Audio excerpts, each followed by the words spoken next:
Hey, what's going on to all my YouTube viewers? I have a Nexus 7 top 5 app list, and I believe if you own an Android tablet or preferably the Nexus 7 tablet, these 5 apps should be amongst your list of apps.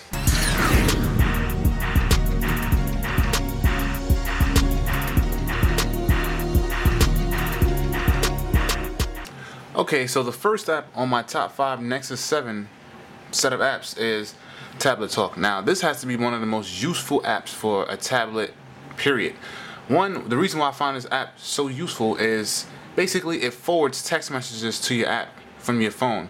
And what's so unique about this particular app is that you have two different set of connections, because there are plenty of apps that do the same functionality, but what makes Tablet Talk so unique, in my opinion, is that it uses Wi-Fi to forward the messages or Bluetooth. Most of them only uses Bluetooth only, so this one kind of stands out of the pack. So you can download that in the Google Play Store, and it's called Tablet Talk.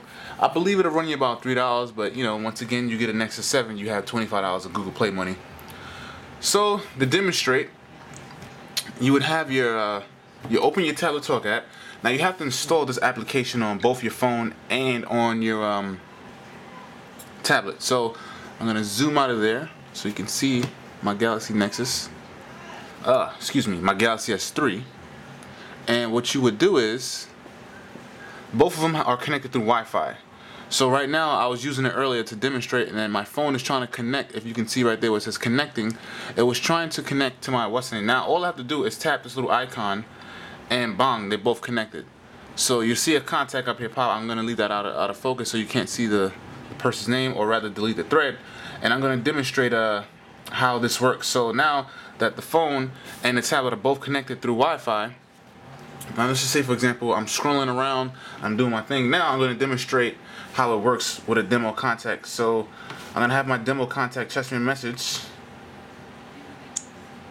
and as I'm using my tablet and doing what I do, it pops up just like that. So right in the middle of whatever I'm doing, it'll just demonstrate. Alright,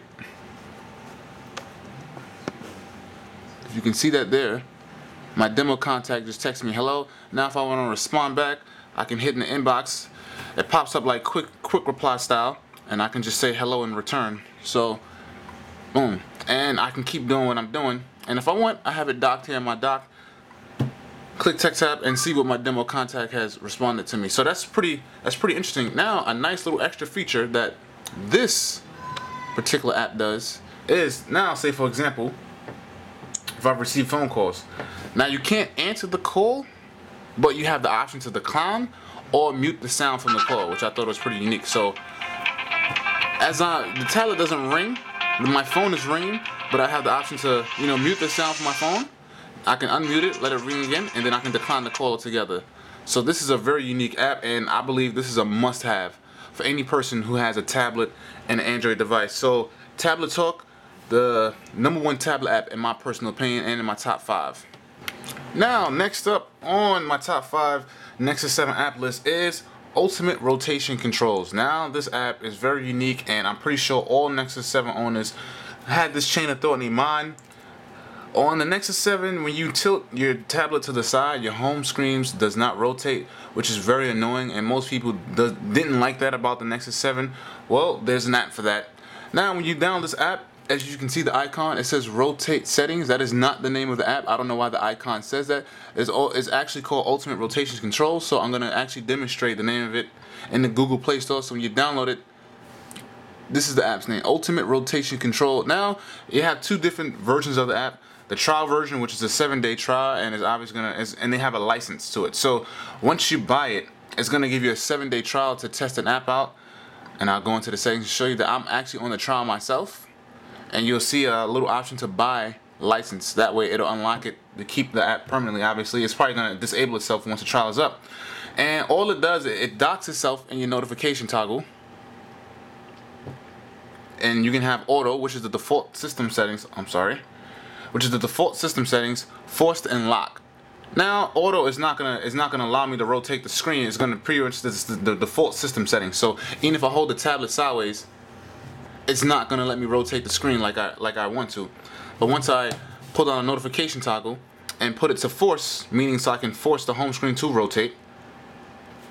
Now it'll line icons up nice and neat, and everything just looks pretty much the way you expect it to if the tablet rotate. Now I'm pretty sure Google, when they released this tablet, maybe it slipped their mind, maybe they purposely didn't allow the screens to rotate, but I'm pretty sure a simple software update, if they move on to the next increment of Android, and they'll fix that, no problem. But until then, we have ultimate rotation control, so this is definitely a must-have, because it's very annoying that you touch your tablet and other apps rotate and the home screen doesn't. It's just very annoying. I don't know why Google, pushed the product out like that.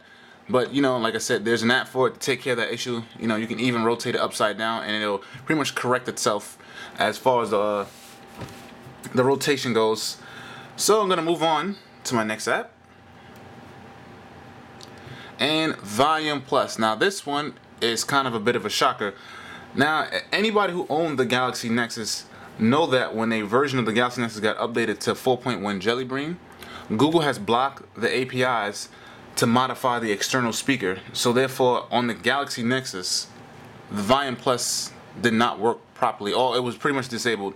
Surprisingly enough, it works just fine on your Nexus 7 tablet. Now, I'm pretty sure you watched a YouTube video before, and somebody with low, who makes low sound, or you can't really hear it that much, and you just can't hear it. This one, just download it and it works. There's a free and a paid version. The paid version gives you more options to lock, but ultimately you just want to increase the external speaker. You're just going to use this, no big deal. Simple volume boost. I'm going to click the settings now. I have mine on plus 14. Now I'm going to try to demonstrate through the sound of my camera. I don't know if it'll work good, but I'm going to pretty much drop down it to 0, and I'm going to go into YouTube. And I'm going to load up a video, and hopefully I'm going to let the sound of my camera catch it. I don't know, if you can hear it properly coming through the camera, but I'm going to try to demonstrate how it works. So I'm just going to I'm going to go to my channel, and I'm going to go to my 10-second intro.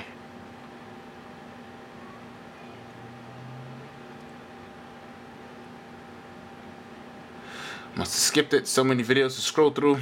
Alright, so here we go. Now this is with Volume Plus at 0, meaning I'm not modifying the speaker.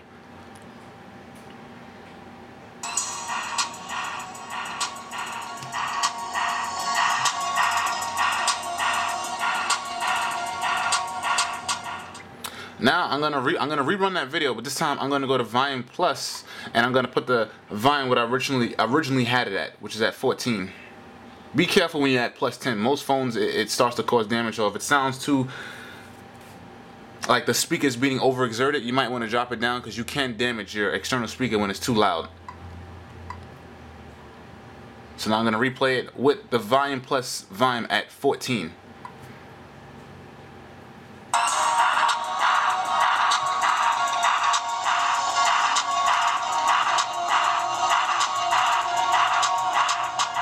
Alright, so that demonstrates Volume Plus. So the end portion of my Nexus 7 top 5 apps are the Nexus Media Importer and the Nexus Photo Viewer. Now unfortunately I cannot demonstrate these two apps as I do not have the OTG cable.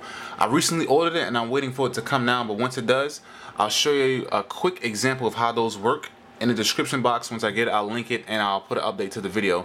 But for now, I'll just explain what they do. As far as the Nexus Media Importer does, all it does, if you have an external hard drive, a USB drive, an SD card, it basically allows you to transfer files directly from those drives to the device. So that's excellent, and it completely eradicates the use of the need of a computer with a USB cable. So that's a pretty useful app. And it works on most tablets as well. As long as you have Android 3.0 and above, which is Honeycomb for the tablet, this will work. And the Nexus Photo Viewer goes hand in hand with the Nexus Media Importer. If you have a photo that you're viewing off those apps, more than likely the Nexus Media Importer will not let you view the picture. Well, the Photo Viewer will. So if you have a picture that you just want to quickly look over and decide you want to drag onto the tablet, that's what the Photo Viewer will do for you.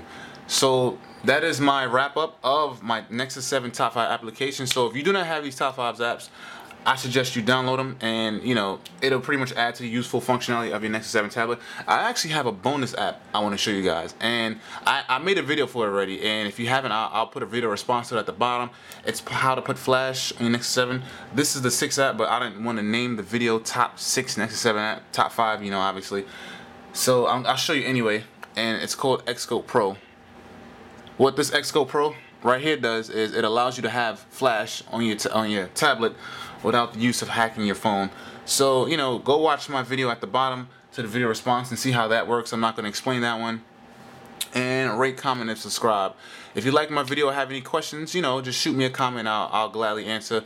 And also, write in the description box, I want to know your top 5 Nexus 7 apps. So, write that down as well.